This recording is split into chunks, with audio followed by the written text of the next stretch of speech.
നമസ്കാരം. ഇക്കഴിഞ്ഞ ദിവസം TCSൽ നടന്ന ലവ് ജിഹാദ് അനുബന്ധ പ്രവർത്തനങ്ങളും അതോട് ബന്ധപ്പെട്ടുണ്ടായിട്ടുള്ള അറസ്റ്റുകളും ഇനി ഉണ്ടാകുവാനുള്ള അറസ്റ്റുകളും സമാനമായ സംഭവങ്ങൾ രാജ്യത്ത് നടക്കുന്നതും ഉൾപ്പെടെയുള്ള കാര്യങ്ങൾ വിശദീകരിച്ചൊരു വിശകലന വീഡിയോ ഞാൻ ചെയ്തിരുന്നു. ആ വീഡിയോയ്ക്ക് താഴെ വന്നൊരു പ്രേക്ഷകൻ്റെ കമൻറ്റ്, ആ കമൻറ്റ് ഏറെക്കുറെ 90% അസഭ്യം നിറഞ്ഞതായിരുന്നു. എന്നിരുന്നാലും അതിൽ ചിന്തകളെ ഉദ്ദീപിപ്പിക്കുന്ന തരത്തിലൊരു ചോദ്യമുണ്ടായിരുന്നു. ആ ചോദ്യം പെട്ടെന്ന് ആ കമൻറ്റുകൾ വായിക്കുന്ന ഒരാൾക്ക് മനസ്സിലാവില്ല. കാരണം അടിസ്ഥാനപരമായിട്ട് വികാരം കൊണ്ട്, രോഷം കൊണ്ട്, സാധാരണ ഒരു സുഡാപ്പി ഭാഷയുണ്ടല്ലോ, സാധാരണക്കാർക്ക് മനസ്സിലാവാത്ത അത്തരത്തിലുള്ളൊരു കമൻറ്റാണ്. എന്നാലും അതിൽ അദ്ദേഹം ചോദിക്കാൻ ഉദ്ദേശിച്ചിരുന്നത് അബ്ദുള്ളക്കുട്ടി, നജ്മ ഹെപ്തുള്ള, അബ്ദുൽ കലാമിൻ്റെ പേരുണ്ടായിരുന്നോ എന്ന് എനിക്കറിയില്ല, ഇവരുടെ എല്ലാം പേരുകൾ പരാമർശിച്ച് ഒരു വാലും തലയും ഇല്ലാത്ത ഒരു കമൻറ്റായിരുന്നു അത്. എന്നാലും അദ്ദേഹം ഉദ്ദേശിച്ചത് അബ്ദുള്ളക്കുട്ടിയും നജ്മ ഹെപ്തുള്ളയും അബ്ദുൽ കലാമും എല്ലാം BJPയുമായി അടുത്ത് നിൽക്കുന്ന ആൾക്കാരായതുകൊണ്ട് അവരെയും നീ അകറ്റി നിർത്തുമോ എന്നായിരിക്കും ഉദ്ദേശിച്ചത്.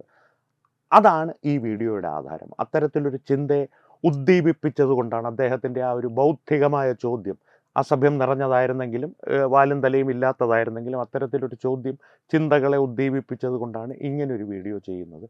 വിഷയം എന്താണെന്ന് ചോദിച്ചു കഴിഞ്ഞാൽ, അബ്ദുൽ കലാമും അജ്മൽ കസബും ഒരുപോലെയാണോ? അല്ല എന്ന് എല്ലാവർക്കും അറിയാം. എന്തുകൊണ്ടാണ് ഇവർ ഒരുപോലെ അല്ലാതാകുന്നത്? വളരെ സരളമാണ് ഉത്തരം. കാരണം അബ്ദുൽ കലാമിനെ, ശ്രീ അബ്ദുൽ കലാം, APJ അബ്ദുൽ കലാം എന്നുള്ളത് ലോകം ബഹുമാനിക്കുന്ന ഒരു വ്യക്തിയാണ്. അജ്മൽ കസബ് എന്നുള്ളത് ഒരു ഭീകരവാദിയാണ്, ജിഹാദി ഭീകരവാദിയാണ്. ഇതാണ് അവർ തമ്മിലുള്ള അടിസ്ഥാന വ്യത്യാസം. എങ്ങനെയാണ് ഈ വ്യത്യാസം ഒരു സാധാരണക്കാരന് മനസ്സിലാക്കുവാൻ സാധിക്കുന്നത്? ഒരു സാങ്കല്പിക സാഹചര്യം ചിന്തിക്കുക. APJ അബ്ദുൽ കലാം ഒരു സാധാരണ വ്യക്തി, അജ്മൽ കസബും ഈ തൂക്കിക്കൊല്ലുന്നതിനൊക്കെ മുമ്പ് ഒരു സാധാരണ വ്യക്തിയായി നമ്മൾ ഇടപെടുന്ന പൊതുസമൂഹത്തിൻ്റെ ഇടയിൽ സഞ്ചരിക്കുന്ന വ്യക്തികളാണ്. എങ്ങനെയാണ് ഇവർ തമ്മിലുള്ള അടിസ്ഥാന വ്യത്യാസം ഒരു സാധാരണക്കാരന് മനസ്സിലാക്കുവാൻ സാധിക്കുക? എങ്ങനെയാണ് ഇവരിൽ ആരെ അടുപ്പിക്കണം, അല്ലെങ്കിൽ ആരുമായി ചേർന്ന് നിൽക്കണം, ആരെ ആക്കണം, അല്ലെങ്കിൽ ആരെ മാതൃകയാക്കരുത്, ആരെ അകറ്റി നിർത്തണം എന്നൊരു സാധാരണക്കാരന് മനസ്സിലാക്കുവാൻ സാധിക്കുക? അവരുടെ പെരുമാറ്റത്തിൽ നിന്നാണ്.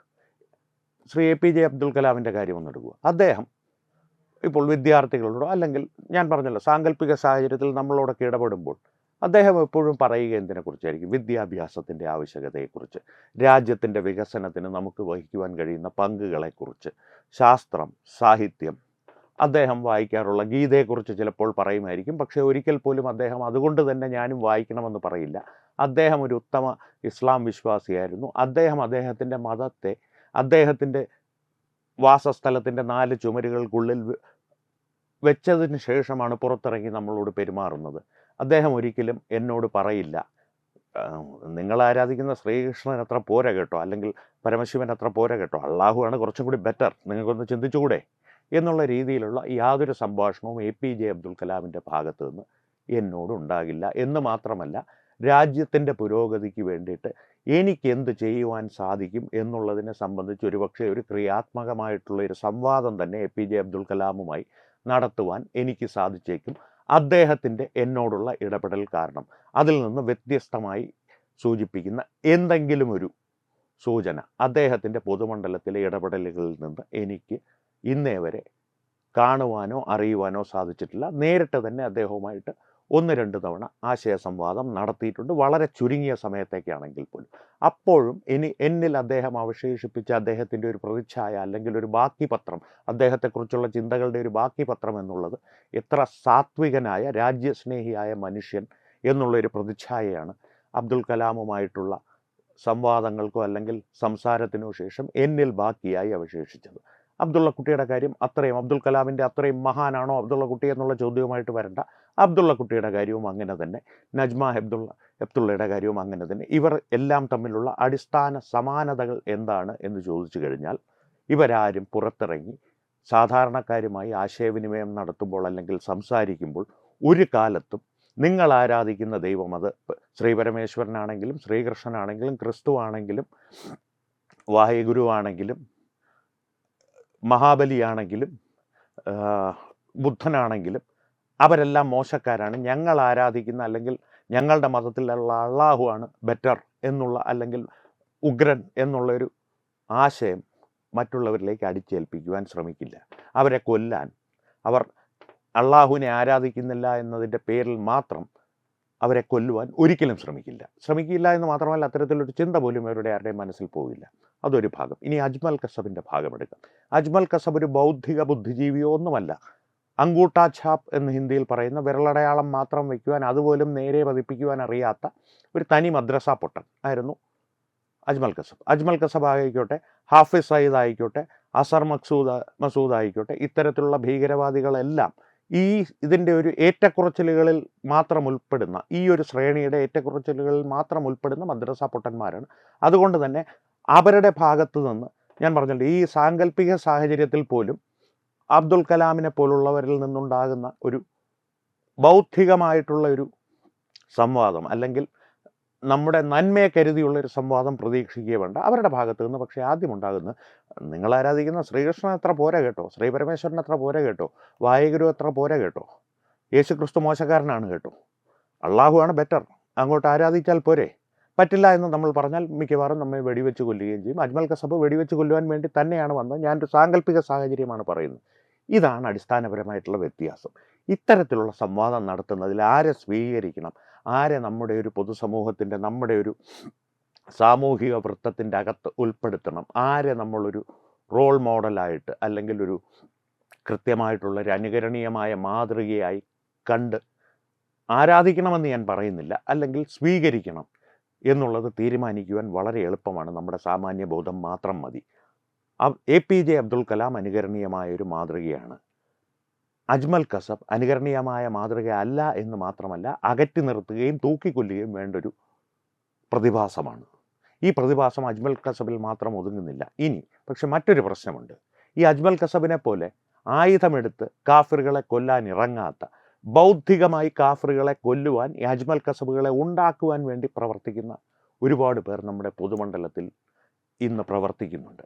അവരെ നാം എന്തു ചെയ്യണം? അവരെ അകറ്റി നിർത്തുക മാത്രമേ വഴിയുള്ളൂ. അവർ പ്രവർത്തിക്കുന്നത് ദൗർഭാഗ്യവശാൽ, എൻ്റെയും നിങ്ങളുടെയും നമ്മളടങ്ങിയ ഒരു സമൂഹത്തിൻ്റെ, സാധാരണക്കാരുടെ സമൂഹത്തിൻ്റെ ദൗർഭാഗ്യവശാൽ അവർ പ്രവർത്തിക്കുന്നത് നിയമത്തിൻ്റെ പരിധികൾക്കുള്ളിൽ നിന്നാണ്. അല്ലെങ്കിൽ അവരുടെ പ്രവർത്തികളോ അല്ലെങ്കിൽ ഇത്തരത്തിലുള്ള പ്രഖ്യാപനങ്ങളോ ഒരുപക്ഷെ നിയമത്തിൻ്റെ പരിധിയിൽ എന്തെങ്കിലും നടപടി സ്വീകരിക്കുവാൻ ഭാരത സർക്കാരിന് ബുദ്ധിമുട്ടുള്ള മേഖലകളിൽ നിന്നായിരിക്കാം, അല്ലെങ്കിൽ പ്രദേശങ്ങളിൽ നിന്നായിരിക്കാം അവരിത്തരം പ്രവൃത്തികൾ ചെയ്യുന്നത്.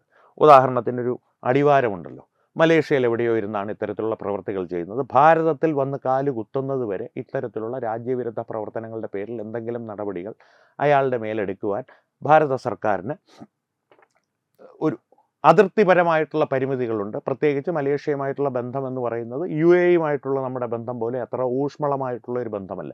UAE പോലുള്ള ഏതെങ്കിലും ഒരു രാജ്യത്തിരുന്നായിരുന്നു ഈ വിദ്വാൻ ഇത് ചെയ്തിരുന്നതെങ്കിൽ ഒരു പക്ഷേ ഇതിൻ്റെ ഗുരുതരാവസ്ഥ ഒരു പരിധി ലംഘിക്കുമ്പോൾ ഭാരത സർക്കാരിന് UAE-യോട് അഭ്യർത്ഥിക്കാം, ഇങ്ങനൊരു വ്യക്തി അവിടെ പ്രവർത്തിക്കുന്നുണ്ട്, നടമാടുന്നുണ്ട്, ഒന്ന് തൂക്കിയെടുത്ത് രാജ്യത്തേക്ക് എത്തിക്കൂ, ഭാരതത്തേക്ക് എത്തിക്കൂ സുൽത്താനെ എന്ന് പറഞ്ഞു കഴിഞ്ഞാൽ അവർ മിക്കവാറും ഘട്ടങ്ങളിൽ, അല്ലെങ്കിൽ സാധാരണഗതിയിൽ ഒരു പ്ലാസ്റ്റിക് കവറിൽ നല്ല വൃത്തിയായിട്ട് പൊതിഞ്ഞ് ഗിഫ്റ്റ് റാപ്പ് ചെയ്ത് സമ്മാനം പൊതിയുന്നത് പോലെ പൊതിഞ്ഞ് ഭാരത സർക്കാരിൻ്റെ കയ്യിൽ ഇവരെ ഏൽപ്പിക്കും. പക്ഷെ മലേഷ്യയുമായിട്ടുള്ള നമ്മുടെ ബന്ധം അത്രയും ഊഷ്മളമല്ല എന്ന് മാത്രമല്ല, ഒരു അല്പം സങ്കീർണവുമാണ്.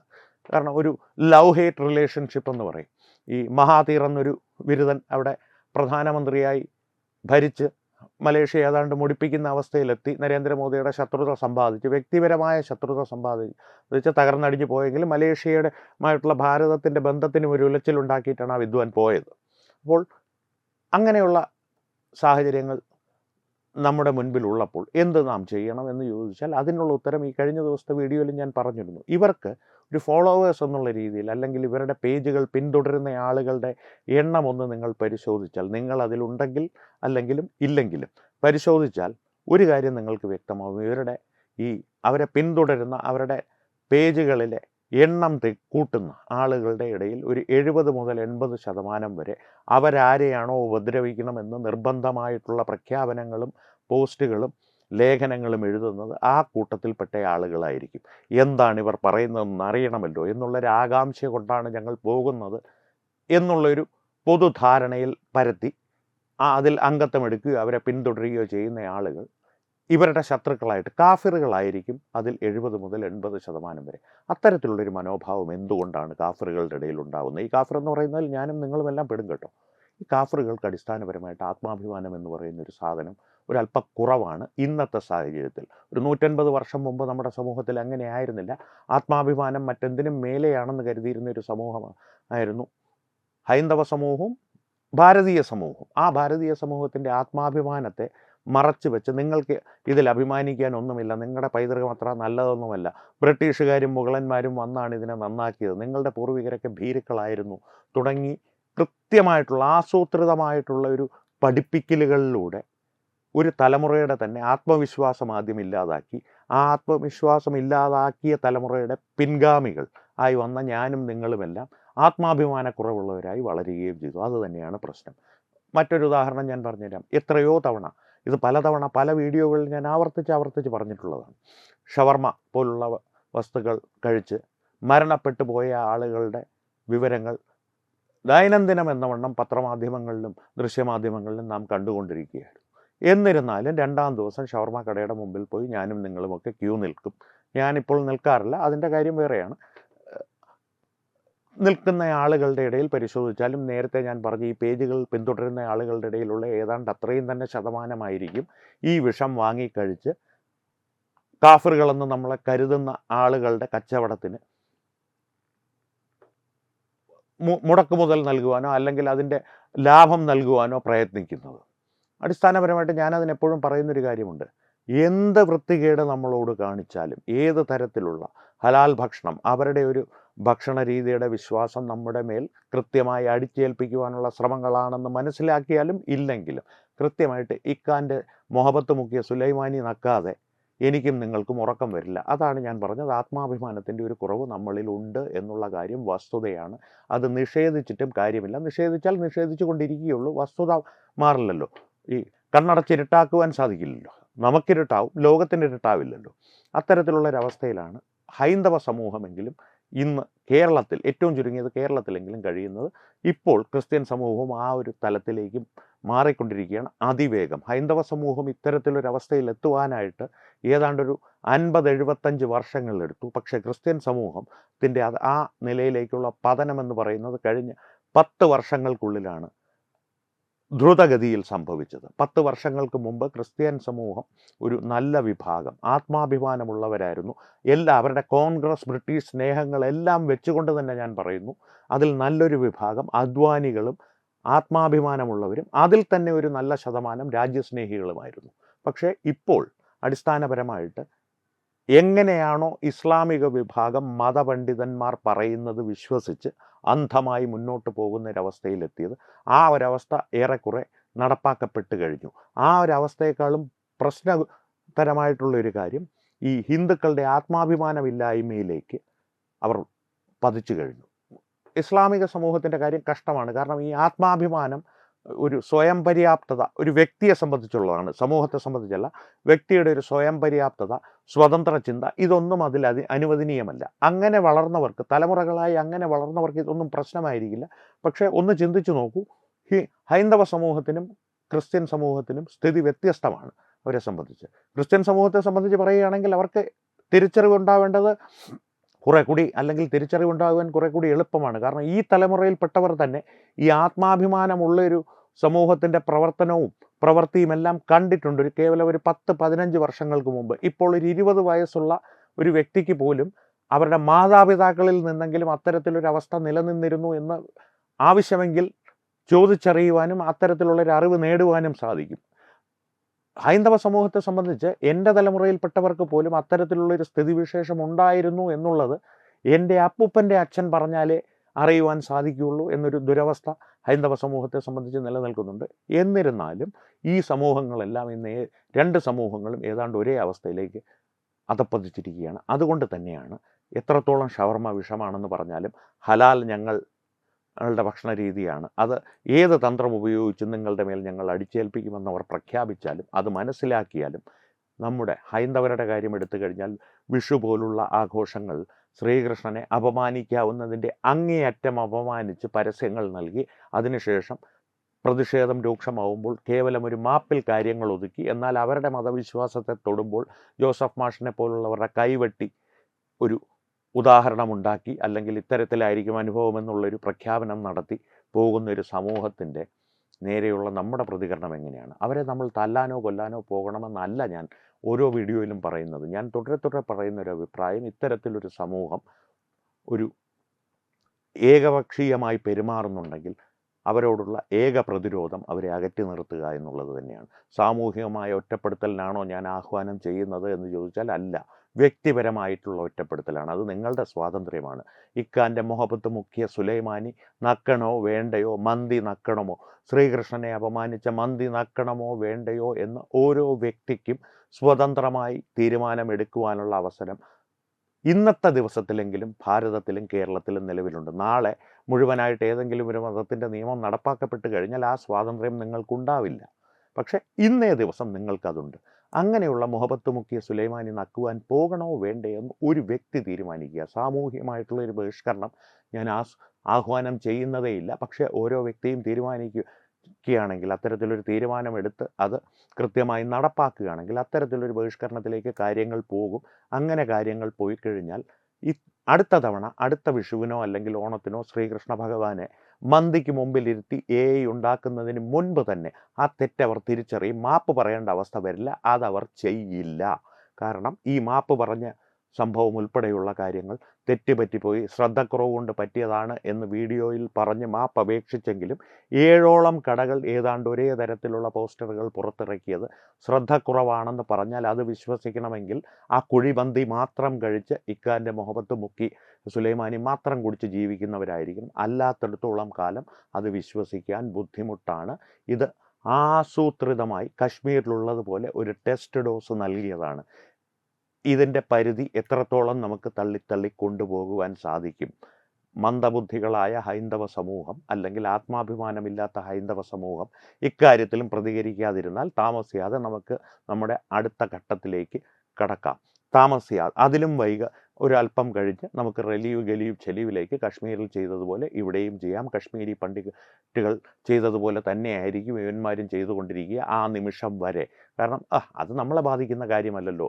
ഓരോ സംഭവവും ഇത്തരത്തിലുള്ള സംഭവങ്ങൾ കശ്മീരിൽ ഉണ്ടായിക്കൊണ്ടിരുന്നപ്പോൾ ആദ്യം ഒരു പ്രത്യേക ഭാഗത്ത് ചില പോസ്റ്ററുകൾ പ്രത്യക്ഷപ്പെട്ടപ്പോൾ അത് നമ്മളെ ബാധിക്കുന്ന കാര്യമല്ലല്ലോ. ഹൈന്ദവ നേതാക്കൾ കൊല്ലപ്പെട്ടപ്പോൾ അത് RSSകാരുമായിട്ടുള്ള പ്രശ്നമാണല്ലോ.